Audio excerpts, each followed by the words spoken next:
ఇక్కడ వరకు దిల్రాజ్ గారికి నేను కనబడుతున్నాను, అందరికి వచ్చాను. నాకు ఒక చిన్న ప్రౌడ్ ఉంది. మా అమ్మ కూడా నేను ఇక్కడ చూసాను, అమ్మ నేను త్వరగా వస్తాను, 1 year టైం తీసుకుంటాను, ఖచ్చితంగా ఒక మంచి యాక్టర్గా ఎటువంటి ఏదో ఒకటి ఖచ్చితంగా రాగలుగుతాను. చాలా మందికి ఇక్కడ ఇన్స్పిరేషన్ ఖచ్చితంగా నేను తీసుకురాగలను నమ్మకం నాకు ఉందని ఇక్కడ చిన్న క్లాస్ నమ్మకం నాకు మీద ఉంది.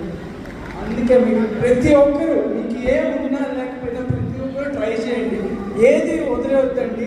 ఛాన్స్ అనేది మనం బ్రతుకున్నంత వరకు ఎంత ఏజ్ వచ్చినా కూడా మనకి ఛాన్స్ ఉంది. చనిపోయే అవకాశం ఉన్నా కూడా పర్లేదు, మనం ఏ రీతి వచ్చినా అది ఖచ్చితంగా సాధిస్తారని నేను నమ్ముతున్నాను. థ్యాంక్ యూ అండి, all the very best. Thank you so much. Next ఇక్కడ ఇటువైపు చాలా మంది అడుగుతున్నారు. నెక్స్ట్ ఇటువైపు రండి, చెప్పండి మీ పేరు. Good evening everyone. Good evening Dilraj sir. Myself Sandy. నేను ఒక ప్రొఫెషనల్ డాన్సర్, యాక్టర్. నాకు చాలా హ్యాపీగా ఉంది ఇంత క్రౌడ్ చూసిన తర్వాత. దిల్రాజ్ డ్రీమ్ ప్రతి ఒక్కరి దిల్ గెలుచుకుంది అని అనుకుంటున్నాను నేను. ఎందుకంటే ఇంతమందికి ఆపర్చునిటీస్ రాబోతున్నాయని నేను కోరుకుంటున్నాను. ఎందుకంటే దిల్రాజ్ సార్ ప్రొడక్షన్